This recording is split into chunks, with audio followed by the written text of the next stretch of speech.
Because even though technically privacy pools are not censorable in the sense of preventing people from depositing and withdrawing in the protocol itself, they provide easier pathways to censorship for any merchant, any exchange, etc. Because they can very simply say, just prove to us that you're one of the good guys, and then you're allowed to use your money as you see fit. And when we make that even easier, it just gives more fuel to the fire and more ammunition for governments to be able to wield that against us. The Bitcoin hardware wallet space can be a little confusing, but I'm here to tell you that the most important part of your decision needs to be the ethos of the team that's developing the hardware wallet. That's why I look to Foundation Devices. This team has proven over and over that they're committed to freedom of their users. They're committed to the sovereignty of their users. The Passport Bitcoin wallet from Foundation Devices is a beautiful, air-gapped, open source, trust minimized hardware wallet. And what do I mean by trust minimized? I mean you never have to plug this into your computer. When you use other Bitcoin hardware wallets, you have to connect them to your computer in order to use them. You scan QR codes, you use an SD card. There's a number of ways that bypass the need to connect directly to your computer, and the whole point is to minimize trust. So look at Foundation Devices, look at the Passport Bitcoin hardware wallet, foundationdevices.com.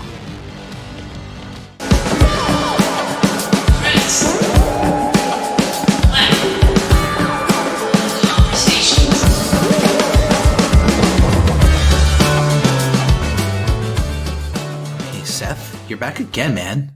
2 weeks in a row. Should we just do a show together? Should we just do a weekly?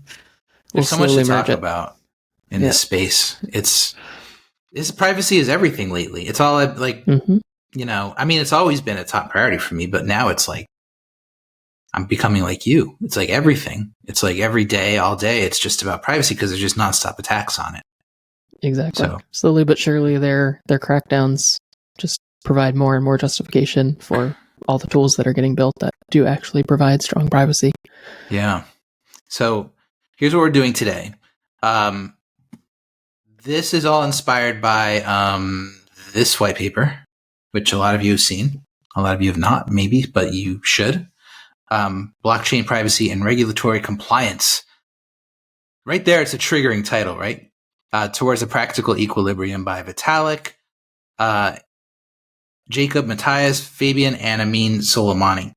And recently, Vitalik was on a podcast with Zuko Wilcox of Zcash, and it was really interesting. He went through a lot of the concerns that I had about this, and what I want to do on this, over the next hour or so, is go over what this is, go over how it's being presented and proposed, like what use cases the creators see it having, and then the concerns that I have, that Seth has with it, and that you guys have with it, which range from the technical, right, to the philosophical, I think, as far as, are we opening a Pandora's box here? Or is this all just inevitable, right? Is this just the way that this is all going to go? But first, and by the way, along the way, we're going to play clips of Vitalik from that podcast. The guys at the PGP podcast gave me permission to do that, and it's a useful way since we can't have Vitalik here. I tweeted yesterday, I don't even know how to reach the guy. I mean, I saw him once outside of ETH Denver, and I'm pretty sure he blew me off. He pretended he was on the phone. And I know of no other way to reach him other than just to walk up to him. So maybe one day we'll have a chat. But for now, we'll just use clips. Okay, what is privacy pools? Let's start there. And Seth, I know you recently read the white paper. I've been with it for a week or two. But if you have any questions as we go too, you should shout them out, because probably a lot of people do. But this is inspired by Tornado Cash, right? As far as the idea of, we need privacy of some sort. We need some way to break the link between the centralized exchange and the Ethereum wallet. And this is specific to Ethereum, of course. and we need some way to do that. It's inspired in that way, but it takes into consideration, as mentioned in the white paper, that Tornado Cash had a problem, and the problem was that it was not regulatory compliant. It was not approved by the government, and because of that, it was shut down effectively. It wasn't shut down, obviously. It could never be shut down entirely, but it was chilled. So Tornado obviously was not compliant. That was a problem, and that A, was shut down. B, if you sent Tornado ETH to an exchange, you might have had a problem, right? That was an issue. If you mixed your ETH in Tornado, sent it to Coinbase is going to either not let you do that, or they're going to ask you a bunch of questions, or they're going to try to, make sure they have, proof that it wasn't used in a hack or something like that. So these guys saw that as a problem, which it is a problem. We should acknowledge, right? I mean, it's like, you can't say that's not a problem. It is a problem. Mm-hmm. I guess the big question for me, and the thing I want to talk to you about, Seth, and everybody else, is how do you address it? And I think you and I would come at it from a different point of view. We'd come at it from more of like the systemic point of view, right? It's like, this is a problem because government makes it a problem. But Vitalik and his gang came from it from the other side, which was, how do we create technology that caters to the needs of government? Like, how do we create to government specs a privacy protocol that maybe they'll approve of, maybe they'll agree to? Because we need to capitulate basically to them, or we've already capitulated to them in their mind. So we need to just bow down and say, what will you guys accept for privacy? Do you think that's pretty spot on so far? It is. I mean, it's basically a continuation of what we've seen with Tornado Cash, where governments keep saying, how high will you jump? And people keep jumping, and then being surprised when they get smacked out of the air by the US government. It's a very similar situation here, in the sense that I don't expect that if privacy pools take off and they're widely used, that will prevent regulatory action against privacy pools or against privacy pools users. And I think a lot of it stems back to kind of the ideology that I see in a lot of the Ethereum ecosystem. And this isn't a catch-all, it's not describing everybody, but there's someone, Rachel Rose O'Leary, who has a very fascinating thesis about lunar punk versus solar punk. And I can't get into all the details here. It's certainly not what we want to cover, but there's this idea that most of the Ethereum ecosystem is solar punk, and that it's an insistence on optimism that really prevents it from preparing for the worst case scenario. And I would love to see eye to eye with the optimism of the privacy pools approach that seems to think that governments will do what's in our best interest, regulators will do what's in our best interest, and that they will never abuse tools that get built that give them easy regulatory oversight, or that, even worse, push and provide the tooling for individual citizens to self-regulate, which is a key phrase that's used repeatedly throughout the privacy pools paper and documentation. So let's start by just listening to Vitalik, in his own words, kind of describe what they're trying to build with privacy pools.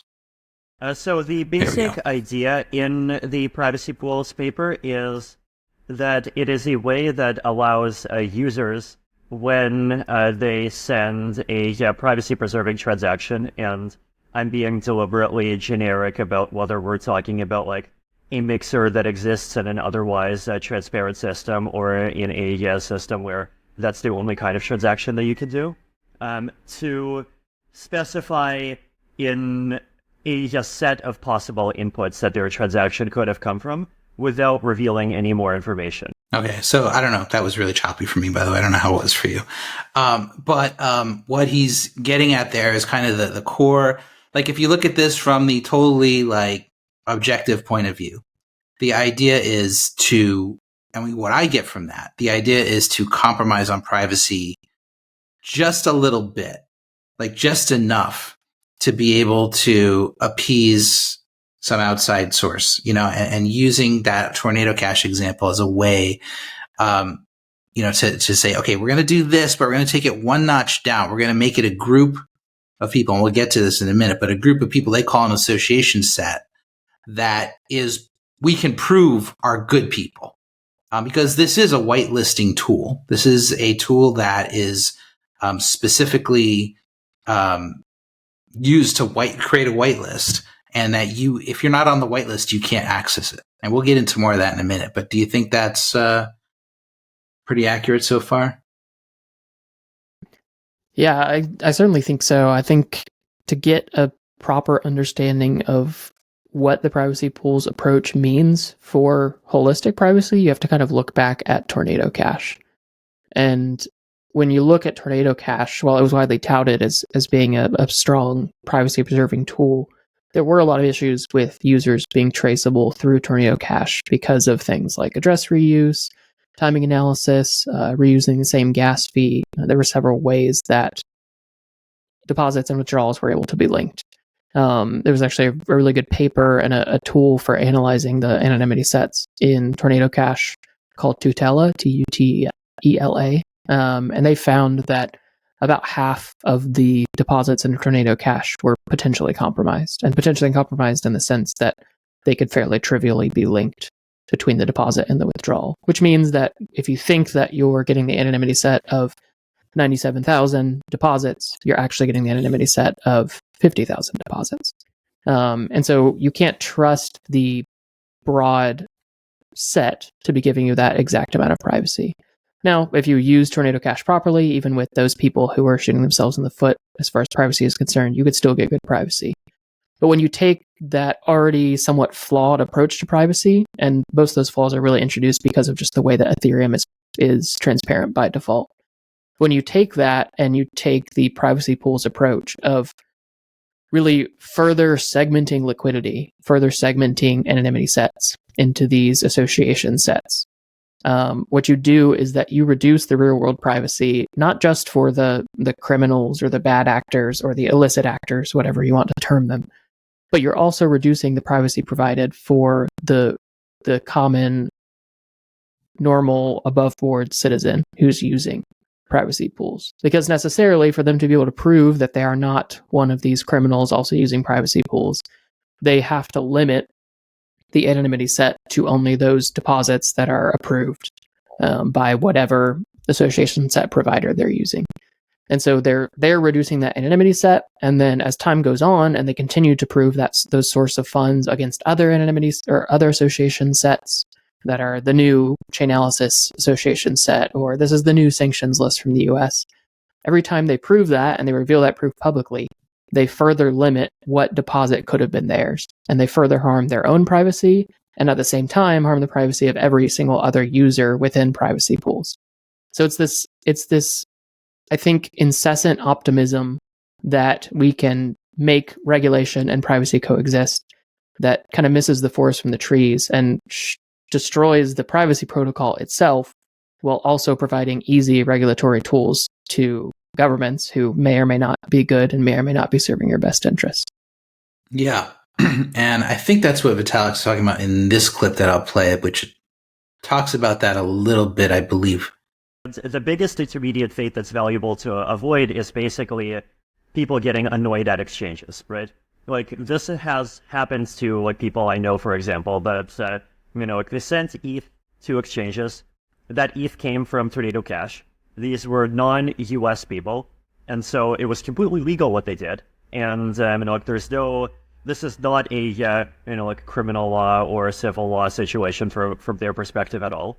But at the same time, the exchange treats them suspiciously, right? The exchange basically, freezes the funds until they provide extra source of funds documentation. The exchange might put up other kinds of flags if they hasn't happened yet, but if they do it too much, it might even close their account, right? And the exchange itself is also doing its own, really complicated kind of balancing of, on the one hand, their values, which a lot of the time are at least somewhat aligned with the crypto ethos, on the other hand, wanting to keep people as customers, and then on the third hand, obviously not wanting to get shut down or themselves like massively annoyed by governments, right? Okay, so, it's a long way of saying this is about doing what you just said. Like, how do we back this into a regulatory framework that will work? One way, I mean, when you think about it that way, it's pragmatic, right? It's like, this is the world we live in. I'm playing devil's advocate here. This is the world we live in. We're trying to build something that's useful for people. We're not trying to build something that's going to be just for a small number of liberty-loving pirates, right? We already have Monero for that. We're trying to build something here on Ethereum that's useful for most of the world. And most of the world needs a tool like this. Why should most of the world, maybe you can answer this question, Seth, as since I'm posing as devil's advocate. Why should most of the world be deprived of privacy just because the government puts up these barriers? Maybe we can figure out a way to give people privacy and the government won't attack it. We're trying to make a compromise. We're trying to negotiate with the government here and give the most people the most possible privacy in the process, as opposed to just being pirates and just building stuff that we know they're going to hate and that they know they're going to go after. Like, what do you say to that? I mean, I think we do have to acknowledge that privacy pools would be an improvement in privacy on Ethereum. Like, that is something that I think maybe needs to be stated before we go further, because even though I don't agree with the overall approach, I think generally it would be an improvement on privacy for those people who are allowed to use it and are allowed to be in the association sets that are helpful. But yeah, basically when you look at who should gain privacy and who should be allowed to use it, like the aim of governments is to make information free. I mean, if you go back to the Cypherpunk Manifesto, a key aspect of that is that information wants to be free, and the governments are incentivized to make as much information as possible free, or at least freely accessible to themselves, in order to maintain control over the populace. And they benefit when users do not have privacy and anonymity, because they are able to implement things that could not be done if there was the ability for really democratic free speech to occur in the shadows, for democratic commerce to occur in the shadows that's not controllable and not governed by nation states. And while we can build these kind of middle ground tools like privacy pools, ultimately all they do is add more fuel to the fire for governments to say that tools that provide 100% privacy, or that's obviously a kind of a misnomer, but that provide full privacy for everyone no matter what, it provides more fuel for the fire for governments to go after them, because now they can say, oh, look, these Ethereum guys built something that we love. It still provides you privacy with a big asterisk, and you can just tell us what your deposits are when you go to withdraw. You can tell us everything about your financial activity, and then you're good to go. But it misses the idea that governments will exploit weaknesses in cryptographic tools. This is something they have done for decades. It's something they have intentionally done, where they have intentionally weakened cryptographic tools from the ground up so that they would have visibility into the things that people do. And when we, as developers and as privacy advocates, and I'm including all of the privacy pools people in this, we decide to make tools that simplify the job of governments to surveil and to censor. Because even though technically privacy pools are not censorable in the sense of preventing people from depositing and withdrawing in the protocol itself, they provide easier pathways to censorship for any merchant, any exchange, etc. Because they can very simply say, just prove to us that you're one of the good guys, and then you're allowed to use your money as you see fit.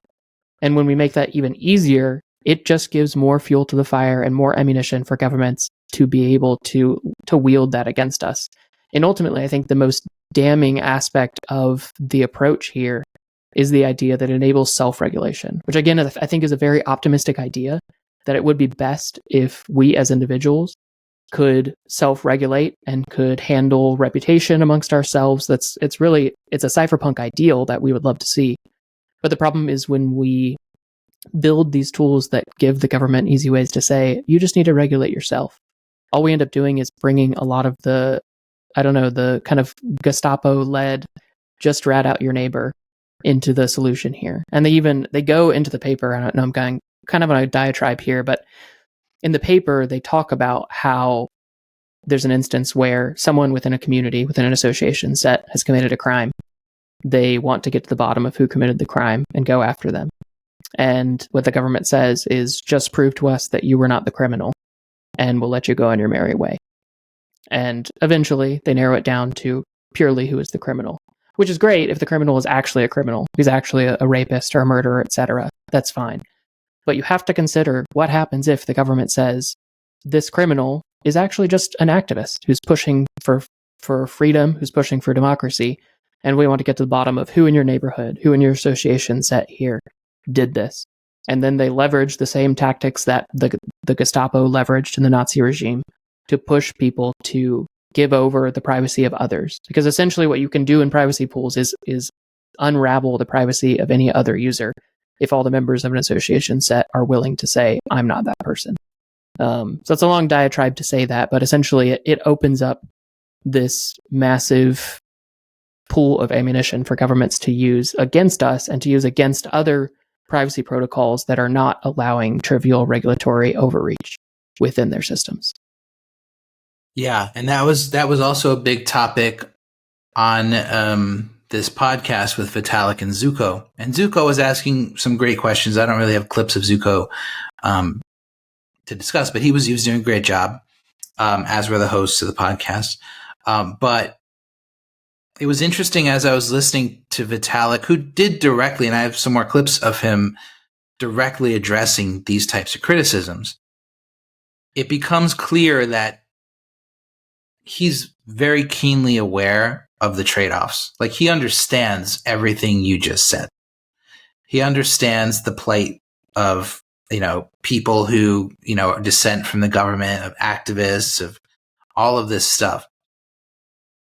But he sees this as a worthwhile compromise, like as a worthwhile trade-off.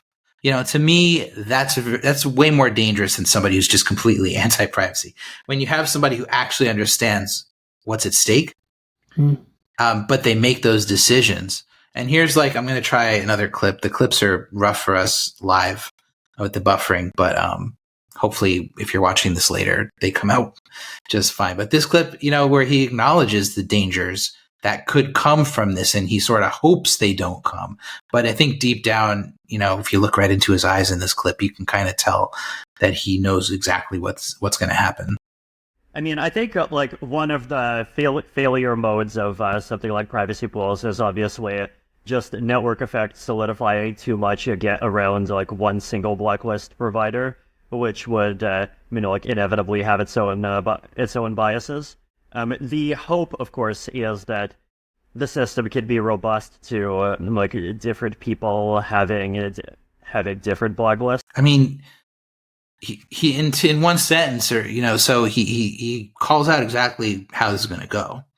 And in other parts of this chat, he does as well, where he acknowledges that the people that this is not going to be like you do a transaction and you choose which association you want. It's going to be automated, and these are going to be lists that are going to come from MetaMask or Etherscan.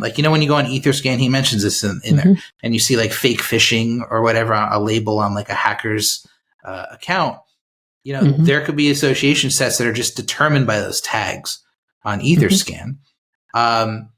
MetaMask also has tools where they pull, I guess, from Chainalysis or other places, as far as sanctioned addresses and things like that. But, my question goes back to, and it relates to what you were saying before. It's when you think about last year, I think it was last year, maybe the year before, the Canadian protests that were going on with the truckers and the convoy in Canada, where they were protesting against the government, trying to force them to do something. And the government then retaliated by freezing their bank accounts, by telling crypto exchanges like Kraken and Coinbase that they needed to freeze these people's money, these people will go on those kinds of lists, right? So these people who, majority of Americans would probably say are doing the right thing, they are vocalizing their concerns to the government, they would then be basically punished by not being allowed to have privacy. Vitalik would come back and say, well, they could have their own privacy set. They could have their own anonymity set as, the outcasts. But, or like me and Seth and others could create a privacy set and group them into our privacy. It's like you said before, it starts to fracture to the point where it doesn't make sense. We all know how this is going to go. It's going to end up with one giant anonymity set of compliant people, which are the sheep that just go along with everything, and then there's going to be another anonymity set of the non-compliant people for whatever reason. They could be a hacker, they could be an activist, they could be unvaccinated, whatever it might be. They're going to be lumped into this other mess of an anonymity set, and it might even get more fine-tuned from there, and it's not going to be hard to tell the compliant people from the non-compliant people, and nobody's going to want to be in that non-compliant bucket if they don't have to be, so it's really about, at that point, about forcing compliance. And this is where I tend to go, tinfoil hat, like over the top with, bringing in like vaccines and social credit and stuff like that. But that's what I do, man. I just like look down the road 5, 10, 15, 20 years and I see, everything starts somewhere, right? This type of idea to me seems almost inevitable. Like it's like somebody at some point was going to come up with a way to create a mixer that was compliant, right? And so I see this leading to more segregation down the road. And we all know that if you give the government the final say on things, it's not just going to be about criminals. It's not just going to be about hackers and thieves and drug dealers and terrorists. It's going to be about non-compliant citizens, right? And we've seen people already want to forget the last 3 years. It's shocking to me how much people want to forget it. They're dying to forget it. But you can't forget it. We had a government that wanted to punish people for noncompliance. And if they had a way to punish us like this, they would have done it. Especially if it mattered, especially if we're talking, I'm not talking ETH, I'm talking CBDCs, I'm talking stuff down the road. Maybe your stock trading is done on Ethereum. I don't know what's going to happen. But to me, this opens the door to that. But is this inevitable or could this have been avoided? I mean, I think the development of something like this was essentially inevitable because someone will do this. Like there are people who, in my opinion, are naive and expect governments to continue to be good or come from places where governments have historically been all right, at least, and not account for the worst case scenario. So I think it was inevitable that it was going to happen. But the problem is, was it going to happen directly via like state actors? Is it going to be a government or a chain analysis or something like that implementing something and trying to get traction? Or is it going to happen at the highest levels of leadership within a cryptocurrency community? And I think that's what's so frightening about privacy pools specifically, is that it already has support from Vitalik, which means many within the Ethereum community will get behind it even if they don't understand the implications of the technology. And I think when you look at like his statement of what he hopes will happen with privacy pools, look in the space. Who is it who determines what inputs or outputs, what deposits or withdrawals, what Ethereum account is approved or not approved, illicit or licit? Right now, it's essentially state actors, either the government itself through sanctions lists, or it's companies like Chainalysis, CipherTrace, etc., who are extensions of the government apparatus at this point. Most of their money comes in through state contracts. They very much need to appease governments in order to make the easy money coming straight from the fiat faucet. So when you look at who decides that now, the simple extrapolation is if privacy pools becomes an actual implementation, an actual tool, the people who are creating these association sets that will be most broadly used are likely going to be state actors or chain analysis firms, which are essentially state actors themselves as well.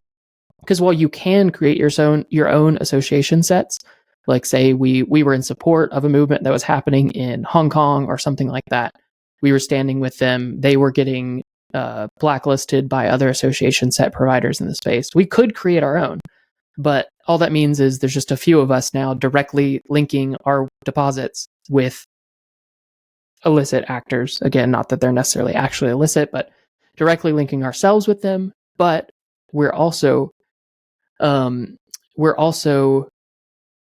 very small. We're a very small community, a very small group, and the tooling around actually creating your own association sets, I would not doubt will be much, much more difficult to use than checking the box to use the Chainalysis Association set or the government sanctions one or whatever, because those are the things that are going to be easy to integrate. Those are the things that will have developer resources behind them, monetary resources behind them.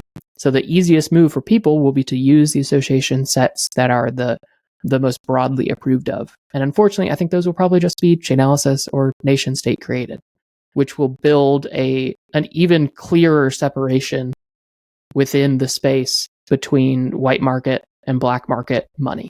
And it's something that we've been seeing in Bitcoin, we've been seeing in Ethereum, we've been seeing all throughout the space, is there is going to be this dichotomy, this separation between clean tools that are approved by the state and allowed, and unclean tools that are disapproved by the state.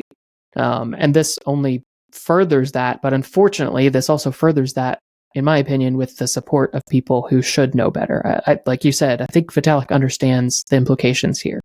And if you look at the white paper, there's about half a paragraph in the last section that mentions all of these potential pitfalls and puts them in this future research opportunities category. So while the initial idea is being proposed that will likely be built on, especially with who's behind it right now, all of the most important questions to be answered are left for future research opportunities, when they're the ones that determine, will this be a tool that can be used for good, or will this be a tool that can only be used for state-approved purposes, whether those are legitimate citizens or illicit activity that is state-sponsored, you name it. But it's certainly a dangerous precedent to set, and one that becomes even more of that makes even more of a problem for the other legitimate protocols and tools that are building out privacy-preserving methods out there. Yeah, and the other thing to keep in mind is that once this association set idea becomes popularized, and it's used as a way to filter out what they call bad actors, which could be hackers, but could also be just non-compliant people. It doesn't just have to be on privacy pools, right? This could be used in a number of different ways. It could be used as, a sort of a filtering method for who can join a DAO, for who can buy a token, for who can participate in some kind of a governance process on Ethereum, or go even farther. It could play some sort of a role in the CBDC down the road if that runs on Ethereum rails.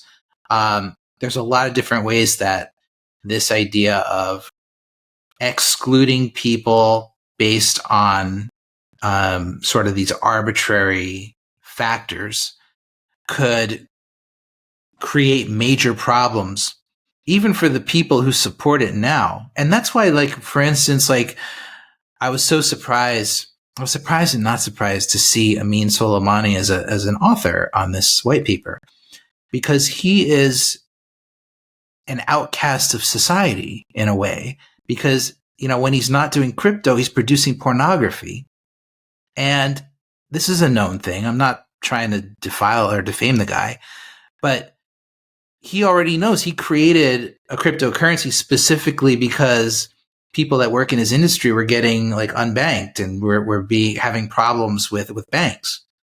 So for him to now believe that the right way forward is to create more opportunities for the government to, whether it's unbank people or strip them of their privacy or keep them from using their money in a number of different ways, it doesn't make sense to me. So it makes me wonder if he understands that, or if it's just sort of a blind spot. And I don't know the answer to that. Last time I saw the guy, he threatened to punch me in the face. So I don't think he's going to tell me what he thinks. But before I jump into one more Vitalik clip, anything on that? Just on that topic in general? Not bashing I mean, me, but just in general. Yeah, I don't have anything to add there. I don't know the guy at all, but Okay. I think just generally that concept is prevalent in the West, where we assume that because the things that we do today are legitimate, above board, legal, approved of, we assume that they will be in perpetuity. But we miss all of history, where we see time and time again that things that are approved of, are legitimate, are above board, rapidly become illegal and illicit when governments change, and governments can change it very rapidly. So I think it's really a common problem among many people in the West, but generally just countries that have not had tyrannical overreach or have forgotten when they did have it in the past. It's very easy to forget what can happen and just assume that the status quo today will remain. And if you're building privacy pools and you view it as the status quo today will remain, and nothing you do right now is illicit, it's very easy to view this as a positive tool. You're not worried about being one of the illicit actors that people are excluding from their association sets.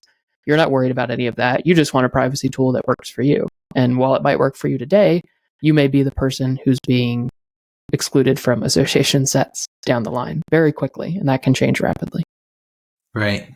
One of the things that Zuko asked Vitalik about was the idea here, because this is a whitelisting tool. The idea is that it's these association sets are going to contain a list of every Ethereum address that can use the privacy pool. And the way that it's going to do that is by, it's basically a blacklist in the form of a whitelist. But the idea here is that you are guilty until you're proven innocent, right? Which we've gone over a lot.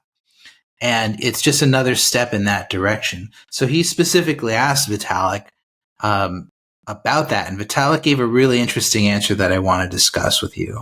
Like, the words guilt and innocence to me are in this kind of criminal law, or possibly you could extend it to kind of, like civil law or otherwise, this kind of binary frame of, basically, like either you get whacked really hard or you're fine, which is how criminal law works. And I mean, it's also even, I think, a fair approximation of like how things like being canceled on social media even work, right? And like, we do use words like guilt and innocence to talk about those. But if we start talking about these, like more medium level fates, then it's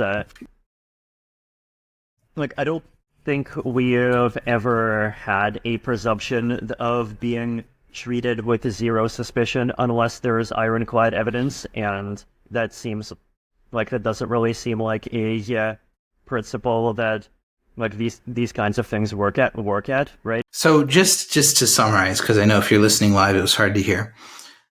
Vitalik saying guilt and innocence, he's almost positioning those two terms as antiquated.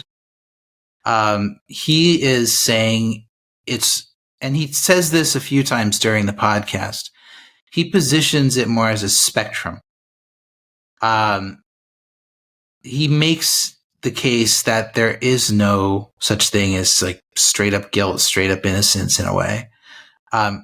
We're all somewhere on that spectrum. And we're all treated as somewhere on that spectrum by the government. And so it's basically like a form of like purgatory, like some sort of middle ground, where you're going to be treated with some form of suspicion by the government based on who you are, what you've done, what your activity is, whatever your life has been up until now. They're never going to treat you as purely innocent, and they probably won't treat you as purely guilty unless they have the facts to arrest you or whatever. But this is where he's coming from, and it runs so counter to what I see as the reality of it, which is if you're innocent, you're innocent, and the principles that this country, the United States, were founded upon, which is you're innocent until you are proven guilty. And the reason for that principle is because of a long history of people being treated as guilty until they're proven innocent, and being forced to jump through hoops or sitting in jail cells, just like the Tornado Cash developer did for months without any charges being levied. So it's ironic that Vitalik would sort of position this in that way when the entire privacy pools idea is being, sort of inspired by that case with Tornado Cash. But what do you make of that? Is there anything to it? Or to me, this is like a very dangerous divide in philosophies when it comes to, because Vitalik is almost legislating here. He's almost like playing the role of a lawmaker when it comes to the way things are going to work on Ethereum. Like, what do you think? I agree with you. I think there's really two main problems with that viewpoint. I think the first is that the whole premise of privacy pools implies that privacy without limits, privacy without regulation, is something that is bad. That you are guilty until proven innocent when you use tools that provide privacy without regulation and without oversight. Because the implication is that Tornado Cash was bad. It wasn't good enough because there was no way for you to easily prove your association or disassociation with specific people. And the implication is if you do not prove that you are not a bad person, you are a bad person. That is the entire, that to me is the premise of the privacy pools paper. And that goes directly against, like you said, something that's foundational here in the US. It's not foundational everywhere, but it's foundational here in the US and the justice system where you are innocent until proven guilty. And like you said, that came as a result of tyrannical rulers wielding a justice system that did not have that same premise in place to persecute people who should not have been persecuted. And that innocent until proven guilty function must be foundational in society. Obviously, we don't necessarily have a direct say in how foundational that is, because in many places we don't have much control over our governments anymore, but that has to be foundational. And the other main problem that comes out of that is that privacy pools is now explicitly publicly stating that tools that do not have simple regulatory overreach built in make a person guilty until proven innocent. They're saying that those are subpar, that those are not okay, and that we have to do better. That is the entire premise of the privacy pools paper and the entire premise of the protocol. And when you look at that, what does it mean? It means that they're saying that tools like Monero should not be allowed to exist because they do not allow the same regulatory overreach. None of this is obviously explicit in their paper. They do mention Monero, but they don't mention that it's good or bad, etc. But you could also very easily say that they're implicitly saying that things like Samurai Wallet should not exist because there's not direct consequential or not direct regulatory overreach built into the tool itself. There are not easy ways for you to prove that your funds were not ever tied together with a hacker or that you're not a hacker yourself. And that it sets a broad and awful precedent that surely the US government will use. I would not be surprised at all if something around the privacy pool situation comes into play in the court case that happens around the Tornado Cash indictment. Because in here you have Vitalik and other large, well-known accounts in the Ethereum ecosystem essentially saying that what they did was wrong, that we need to do it better, and doing it better looks like implementing tools that allow simple regulatory overreach. And that it's a terrifying concept, and I somewhat agree with Vitalik in the sense that I think governments don't, even in the US, I don't think that they actually stand behind innocent until proven guilty in many instances, especially in how they wield surveillance tools. Because really how they do approach it is they assume at least some level of guilt, even among US citizens, but especially among foreigners. And they assume that guilt until they're able to surveil them enough to decide whether or not they're okay. So I do agree with him in that sense that I think that governments incorrectly do break down the innocent and guilty dichotomy and try to pretend that everyone is at least some level of guilty until they're proved innocent. But obviously I disagree with the outcome, which is the privacy pools protocol and white paper, and specifically the philosophical claim that when you use a tool that does not allow you to easily prove who you are associated with or not associated with, that it is necessarily a bad thing and something that makes you guilty until you can prove yourself innocent. Yeah, he makes some really great points. I think that this reflects a lot of what's been going on in crypto the past couple of years, which is like some sort of a race to compliance, some sort of a race to see who can reach come to terms with the government first, and in what way, shape, or form. And the idea there is what I said before. These are people, or they're companies that feel some sense of obligation to modify their product to the government's speculations in order to make it usable by the most people. So they're okay with sacrificing on principles. They're okay with trading away the rights of their users in exchange for mass adoption. And it's the way you would build an application. It's the way you would build a startup. But it's not the way that a cypherpunk would build an open blockchain, project. It's not the way that Bitcoin was built. It's not the way that Monero was built. So the problem is, though, like you alluded to, that with each one of these types of ideas, as they come up and as they're implemented and as they're built into products and adopted, it is an attack. It's a form of regulatory attack against projects that are coming at this from that other angle, like Monero. Projects that want to build hardened protocols that are impenetrable by governments, that are impenetrable by anyone that wants to make modifications or cheat it or get it to stray from its mission. So it's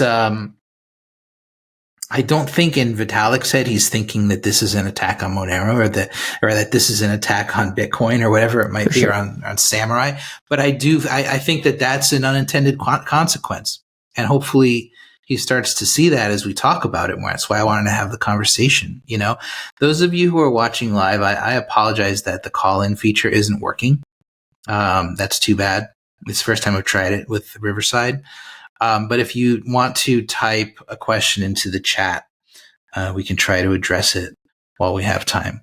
I do see one there that says, could you please address the point made in the paper that ASPs will decide whether you deserve privacy to be in the privacy set or are forced to make your transactions public? What's an ASP?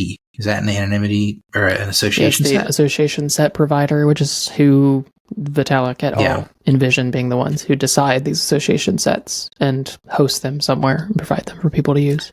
Yeah. You should go and listen to the entire PGP podcast with Vitalik and Zuko, because he does go into more detail about a lot of this stuff. And he's very clear with the fact that he sees this as being a pretty centralized process.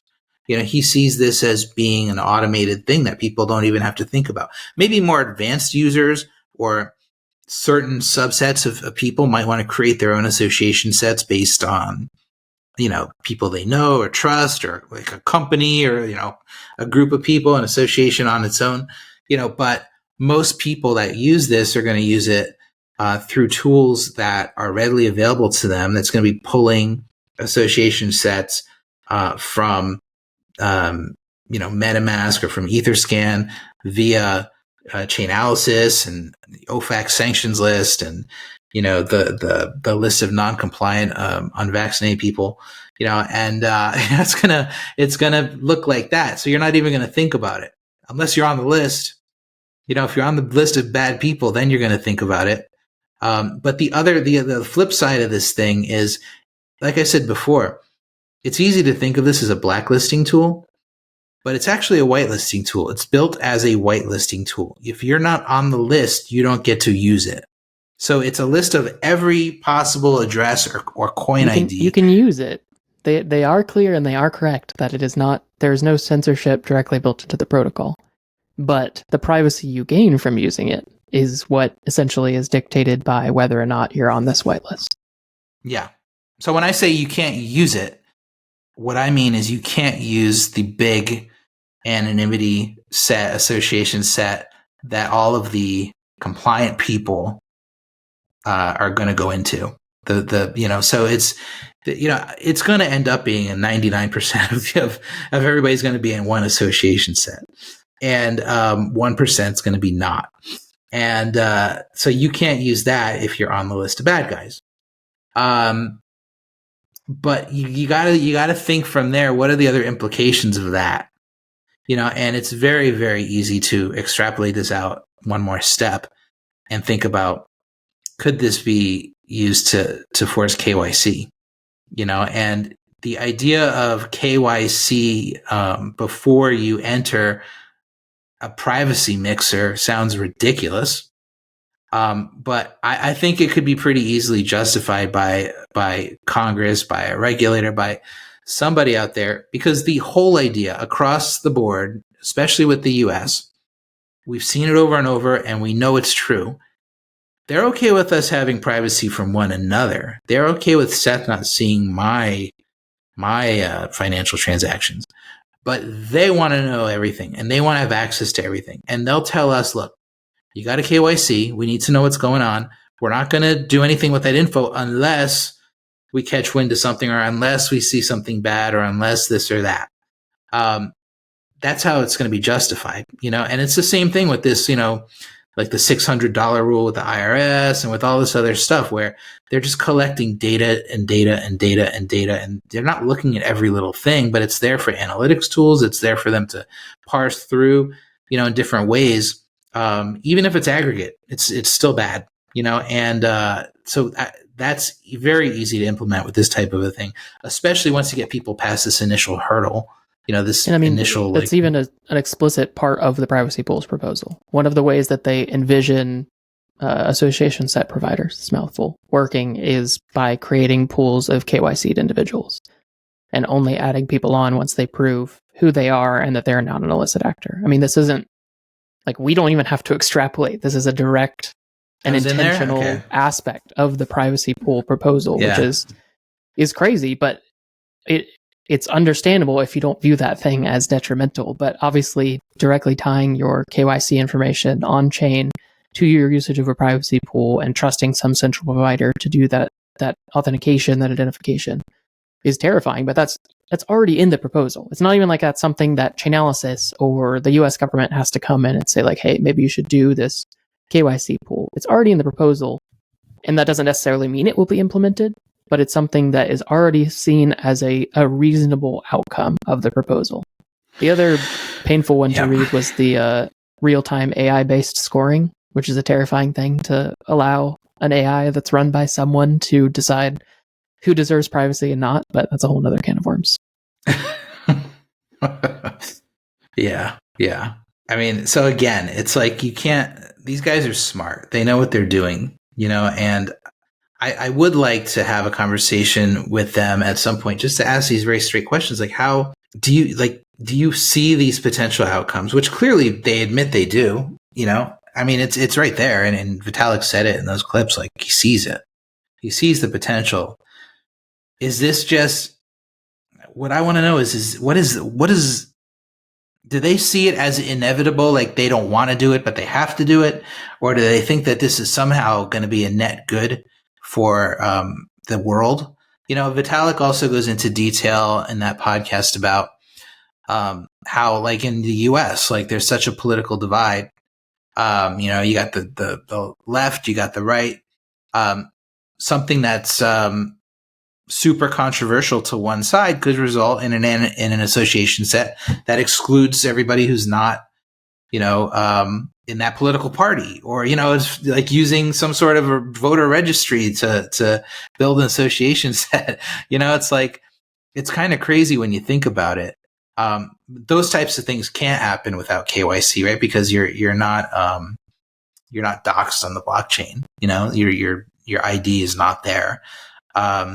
But that kind of stuff, they address it, and I just don't know why this.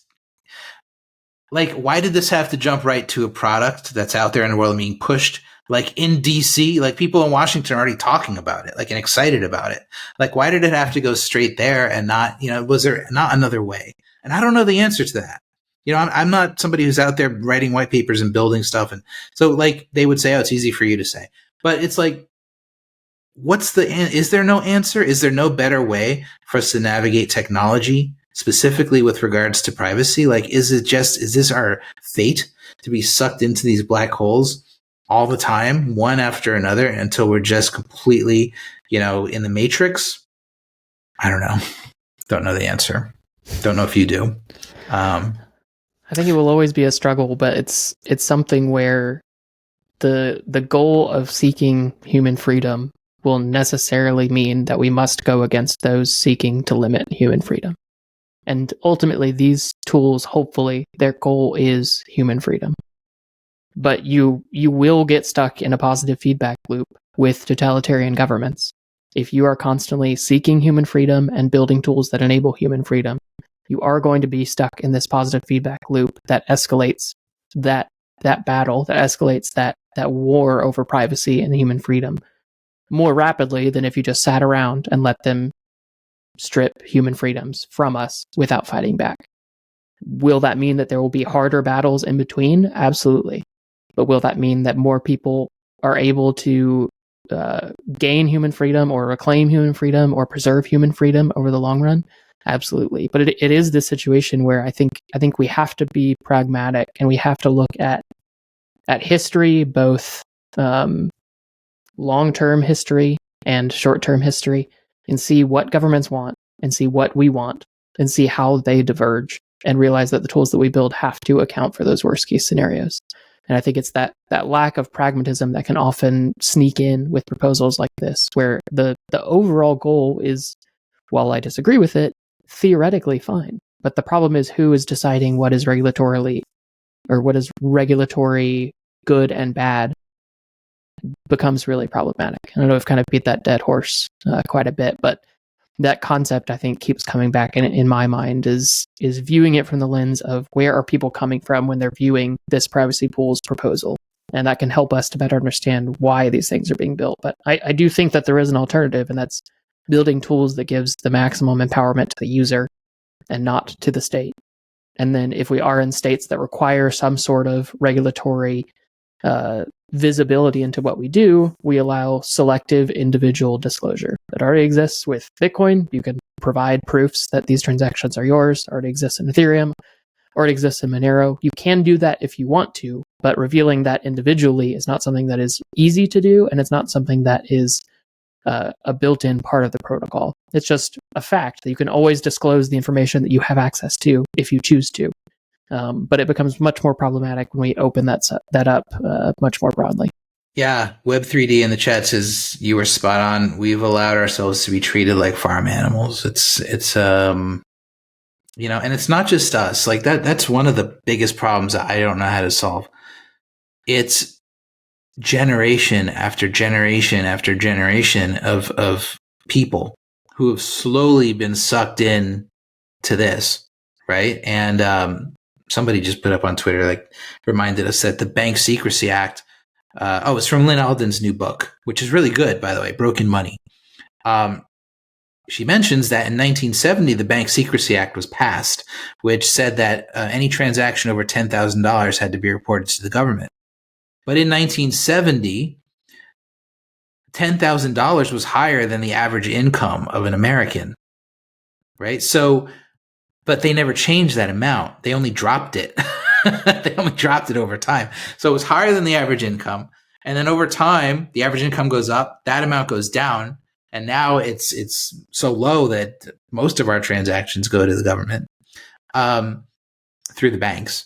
And it's that frog in boiling water syndrome, And so it's now the thing that the luxury almost that we have in the year 2023 is that things are happening so quickly now that we're experiencing, what is the law?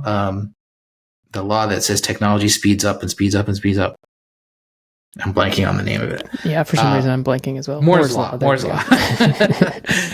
Moore's Law, is really kicking in now. So in our lifetime, we're going to experience more technological change than probably the past 5 or 10 generations combined, right? So it's like we're seeing it all happen, and that's part of why I think humans are A, going crazy, and B, getting so wise to this stuff, because we're wiser to this stuff than any of our ancestors were, right? We're seeing more of it. We're seeing more of it happen in our lifetime. So I think that we have that luxury, and I think that that's giving us new insight into ways that we could potentially jump in to change the course of things. There was another question. It seems to be the case that the privacy pool contract itself must be deployed to mainnet. That requires that each privacy pool has a publicly resolvable contract address, right? If this is correct, might this compromise any address which interacts with this contract address? I believe so I'm not totally sure. Did you gather from the white paper if each pool is going to have its own, will each association set have its own contract address for a pool? How's that going to work? I'm not sure. No, my understanding is that essentially you'll have one broad pool. There will be no denominations. And essentially how it will work is when you deposit, you just deposit just like Tornado Cash. There's no real difference. But when you withdraw, you create a proof that says what set of deposits within the privacy pool are could be yours, essentially. You can either just set that to the set of all users of privacy pools, which would be something similar to how Tornado Cash functioned, or you can choose whatever subset you want. So that's really the basis of it. Those choices, the proof itself, does not have to be made public, but the privacy pools paper does recommend that all proofs are made public and are stored in perpetuity, which an interesting take on the privacy pools proposal would be one that automatically discards all proofs and only allows them to be given individually to another entity. Like if you create a proof that you are within this subset of deposits and you give it to an exchange and you don't publish that publicly, you are trusting the exchange to not share that. So that remains problematic. But the privacy pools paper also explicitly recommends that all proofs be made public. There is one slight advantage to that, but generally the problem is then all proofs remain public, and it becomes much easier for entities like Chainalysis, etc., to deduce using those proofs greatly limit the anonymity set of users of privacy pools. But it would be one contract, is my understanding. It would be one general pool, no fixed denominations, unlike Tornado Cash. Ultimately, they want you to be able to transfer between users as well within privacy pools. But when you do, you also need to create a proof and hand it down the line, essentially, to prove that a hacker didn't steal your funds or something like that. That gets into a whole kind of gets into the weeds of the actual implementation, what it would look like. But because you need this way to prove that you're a perfectly good, upstanding citizen, whenever you send funds within privacy pools to another user, you need to somehow pass on, I'm a good citizen and I chose to give it to another good citizen as a part of that, right, which is problematic for the way that association sets work. So I think part of the future research they're going to need to do is how that would actually work. But it's another weird thing where you have to basically continually pass around a proof as you interact with other privacy pools users that you're a good guy. Right. I'm going to see if we can get JoyRaptor on. I know he had a question. JoyRaptor, are you there? Hi there. Can you hear me? Yes. Love your avatar. Oh, thank you. I was working pretty hard on it. This is kind of its maiden voyage, so it might actually freak out a little bit. Yeah, it looks like it is. But anyway, yeah, so I guess the essence of my question has to do with, can Ethereum ever have privacy on it? Being that you have a public-facing figure that is largely influential, and that public-facing figure becomes an attack vector for the protocol, not through the protocol, but through basically development and public consensus. I advocate and help build tools that push back against authoritarian regimes, and the whole basis of my public existence is to push back on that. So I don't think that there is a firm separation between being a public entity and building or advocating for true privacy-preserving tools. Obviously, there is more pressure when you're a public entity, and there are reasons that you would want to protect yourself and maybe even introduce things that are a net negative for the world because you want to preserve your how you're viewed by governments. But I don't think that we can draw a direct correlation between being a public entity and necessarily having to do that sort of thing. It really comes down to the ethos of the individual and how how much you're willing to stand for as a part of that. And obviously, I can't speak for Vitalik. I don't really know much about where he's coming from, and I haven't been very deeply involved in the Ethereum community. But he could use his platform to push for privacy preserving tools that are a net positive for actual individual human freedom and push back against this. But I think, like we talked about a little bit, I think there's kind of an ideological divide here that's more problematic rather than a technical divide. He understands the issues here. The issues that you're even made clear at the end of the paper. But for some reason, unfortunately, he sees it as a positive for humanity to have a tool that has self-regulation tools built directly into it.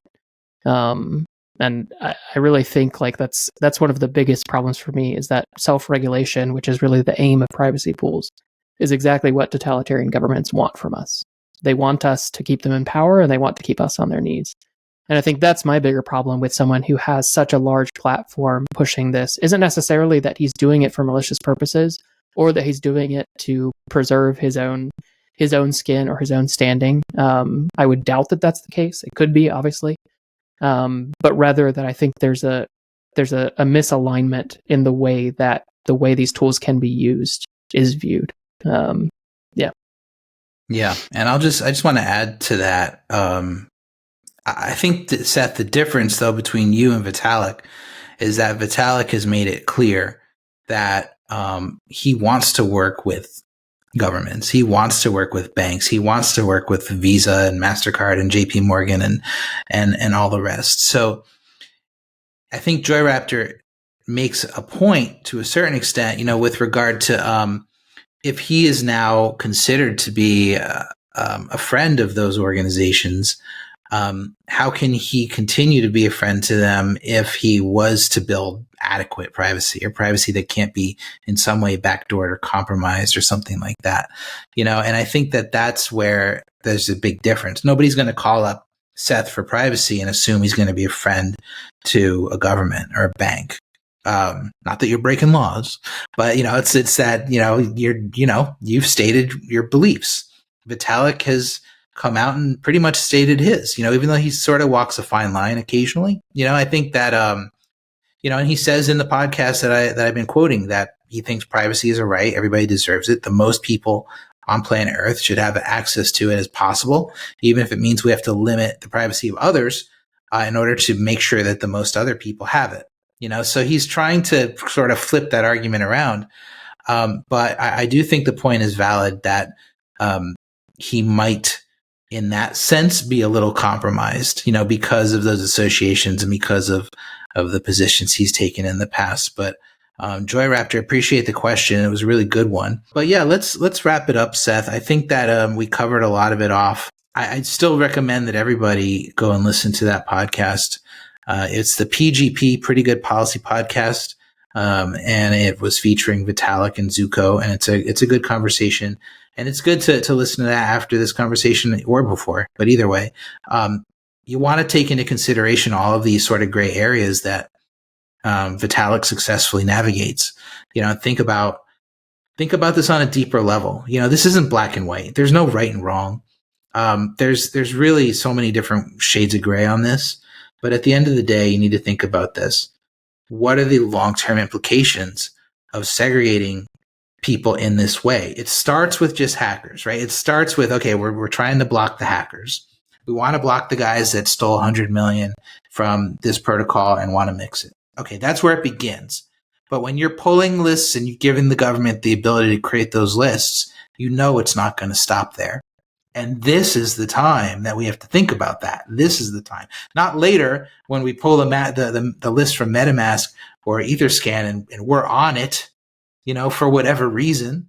That's not the time. If you're a Monero developer, you could end up on this list. You don't know. You don't know how it's going to go. You don't know what the future is going to hold. I think there's going to be attacks on privacy coins. We're already seeing them delisted. There's something going on with privacy coins. We know that.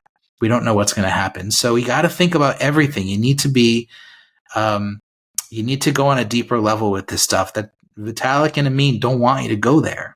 They want you to stop at what they say, and they want you to think, okay, that's right. But then when you go to that next level and you are a rational human being who's self-sovereign and wants freedom, you got to think through all of these use cases. And yeah, we've got Monero, and yeah, we've got other privacy projects out there, Darrow and Ergo and all this other stuff, Zcash, and there's all those things out there. But all those things are just as subject to the tyranny of the majority as anything else. So we need to keep that in mind. When the world points at your project and says it's against the law and it's bad and it's criminal, you're going to be in big trouble. No matter, even if you're private on your blockchain, if that comment comes at your blockchain, it could blow it up. So, Seth, any closing thoughts? Yeah, I think you summed up a lot of it really well. I think just a simple closing thought is that we can't build tools that sacrifice the privacy of the minority for the majority.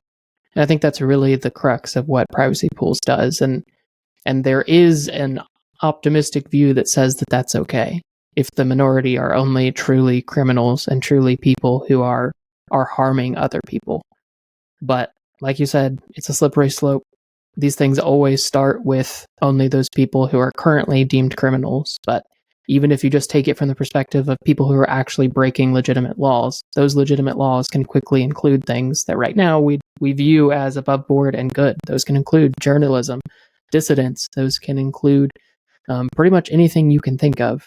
And so the tools that we build have to account for the minority, have to account for the people who are oppressed or who will be oppressed, and have to be built to factor in what happens in the worst case scenario when a government tries to misuse, abuse, or shut down this tool.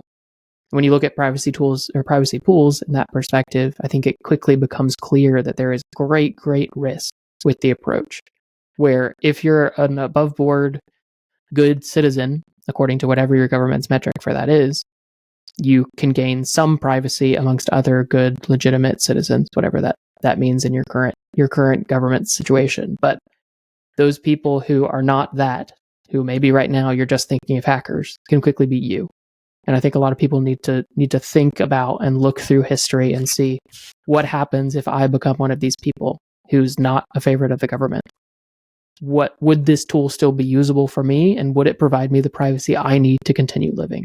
What if a family member becomes someone on one of these lists, even though they've done nothing legitimately wrong to harm other people, but have just done something against the government that I'm under or they're under? You have to consider that case. And I think it can sound sort of depressing to think of those cases, but it doesn't have to strip us of optimism. The optimistic view can be that we are going to build tools, and we have built tools that will allow freedom for people no matter what governments say. And we can view that as optimistic because the tools actually work today. There are excellent tools out there, and we will continue to improve and build on them. But necessarily along the way, we have to be pragmatic, and we have to think about the real world consequences of the things that are being built or the things that are being publicly talked about. Yep. So yeah, in closing, if Vitalik or Amin listens to this conversation, the one question that I would love to hear answered is, what happens when the good guys go on the blacklist? What happens when the activists or the dissidents go on the blacklist? What happens when the U.S. government controls the list and they block Russians who deserve privacy just as much as anybody? They shouldn't be punished for the sins of their government. Or they block Iranians. If the U.S. government controlled this association site, they'd both be blocked right now. The citizens of those countries wouldn't have the privacy that they deserve, that Ethereum initially promised that they could achieve because of this type of a tool. So how do you justify that? How do you reconcile that in your mind? That's what I would like to know, because I think that from there, it gets difficult. If you can't justify those things, then I don't know how you justify any of it.